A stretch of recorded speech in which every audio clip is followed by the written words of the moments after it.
91.7 WEEM. We welcome you here to this interview on the Arabian Sports Network. I'm Zion Palmieri, and I'm joined here alongside the brand new head coach of the Arabian boys basketball team, Coach Jared Rhodes. Nice to finally meet you and sit down with you. How you doing today? I'm good. Thanks for having me. All right, let's get straight into it. So you started, went to high school up north, John Glenn High School. Where did basketball really start for you? Yeah, I played it growing up. I was a three-sport athlete, so I just loved competing. And no matter what season it was, like that sport was my passion. I will encourage the guys here to play as many sports as they can. But basketball is one of those things where you all have to be on the same page. And if one guy is doing his own thing, like the whole team suffers. So I love the nature of the game where you have to be a unit. And then from a coaching perspective, I love the strategy, the X's and O's. So your other two sports in high school were baseball and soccer. Do I have that correct? Baseball and tennis. Tennis, that's what it was. Yep. Why did you gravitate toward basketball? Growing up, I would have told you my favorite sport was baseball. Really? I was probably better at baseball than I was basketball.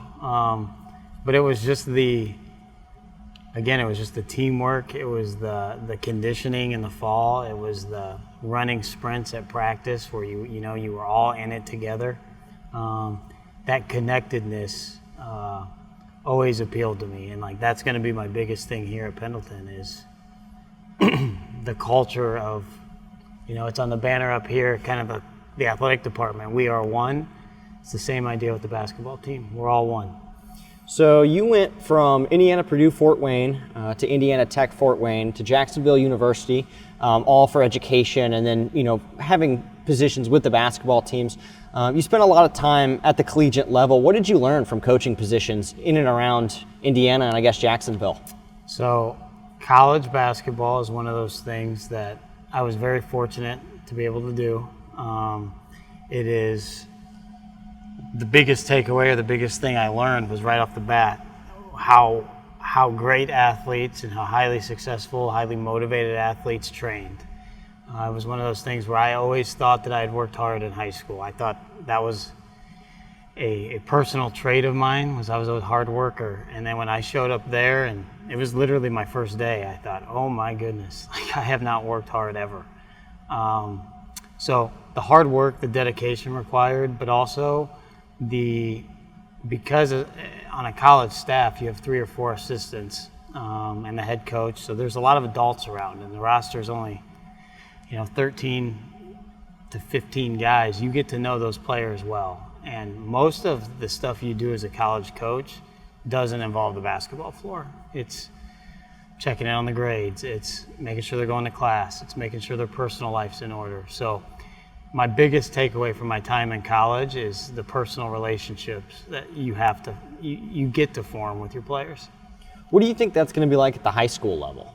So I was last year I was an assistant high school coach in Pennsylvania at a school about the size of Pendleton, State High and State College, Pennsylvania, and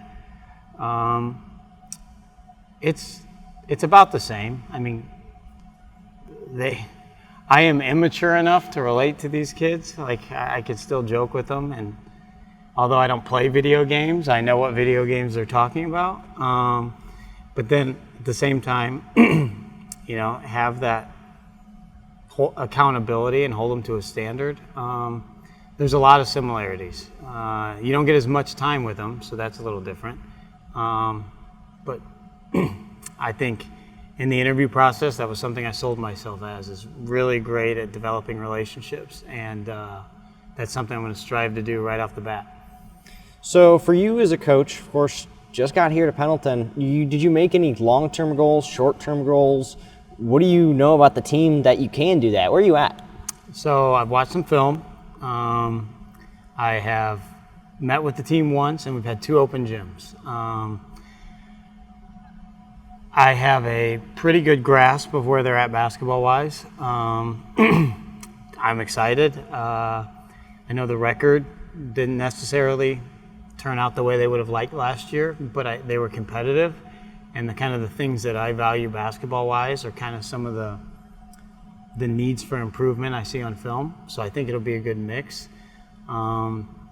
Short-term goals, I just want to see these guys develop as players, as people.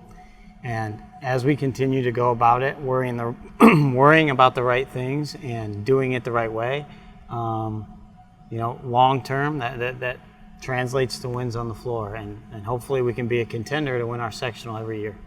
I talked to our athletic director pretty recently, and I asked, when you're hiring a coach, are you looking for a person that's going to get you wins, or you're looking for the person that's going to build them into better people post high school? And my next question for you is your success just based on wins and losses, or is it based on who these people are becoming as basketball players? And I think you really answered that in that last question. Yeah, they go hand in hand. To answer your question, it's growing these. They come in as boys their freshman year, and they leave as young men when they graduate and they're ready for college or work or whatever their path is. But I do think they go hand in hand. I think when you build relationships, when you're developing them as people, and they're learning the work ethic, the discipline, the unselfishness it takes to be a member of this program, then the wins are going to come as part of the process. They are not the end goal, but just something we get to enjoy along the way. Now, for you, have you gotten a chance to talk to Coach Buck, the previous coach of this team? And if so, what'd you talk about? Yeah, so I've had the opportunity to speak with Coach Buck twice. The second day after I was named, I called him to just introduce myself. He kind of gave me a brief rundown, and now we're in the process of filling the staff. And I reached out to him again. We talked yesterday for an hour and a half, and we talked the non-basketball part of the job. He's somebody who seems very willing to help me get settled in here. His name's on the floor. There's no better person that I could reach out to and pick his brain, and I plan on doing that as much as I possibly can. He is the most successful coach here at Pendleton Heights, at least for basketball, bottom line. Do you feel like you've got big shoes to fill? Is there any pressure whatsoever? Where are you at? That's a good question. I do have big shoes to fill. Getting to replace a legend is a big deal. I don't take it as pressure. I take it as a great opportunity. I'm going to do things my way, and talking to Coach Buck, a lot of what I believe in is a lot of what he believes in. So there are going to be a lot of similarities. Maybe the X's and O's and the basketball part of it will look a little different, but he cared about the whole person and not just the basketball player. And I told him yesterday when we got off the phone, Coach, I'm going to send you our summer schedule. You are welcome to stop in at anything. You don't need to give me a heads up. I want your honest feedback. So, again, it's a great opportunity. I'm excited about it. Again, we're gonna worry about the stuff that matters. So as far as pressure goes, I don't really feel it because I know the process is going to be about the right stuff. For Coach Buck, I know for a while he was just kind of helping out the team for a bit, and then he was eventually named the head coach, and then he stepped down from that. And last time I talked to him, he's like, I'm going to fill in where they need me, Evidently that wasn't the head coach spot. They found a role for that. But do you think he's going to be present this off season, maybe into this season? That is something, again, the invitation's been given.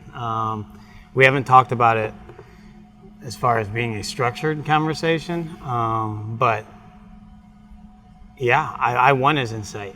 Again, he's had a tremendous success, and to be the coach that gets to follow him as he retires is awesome. And look at Duke with John Shire and Coach K.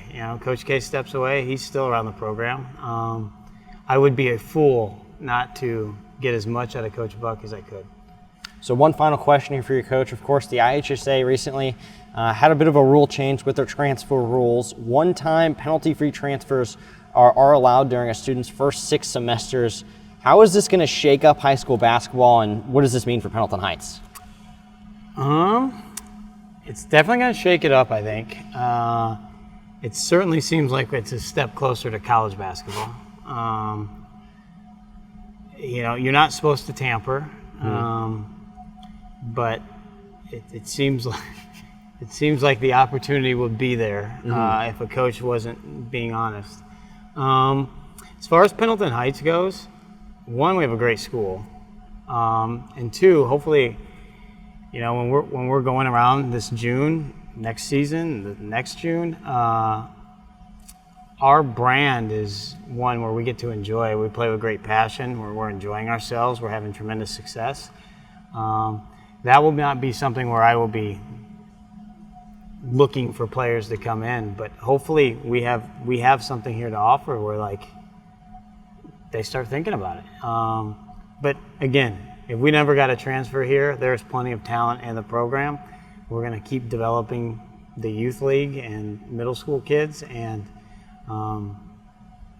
just like in college, like if you're building your roster every year with transfers, it doesn't work quite as well as homegrown and guys that are wannabe Arabians that, you know, their whole life.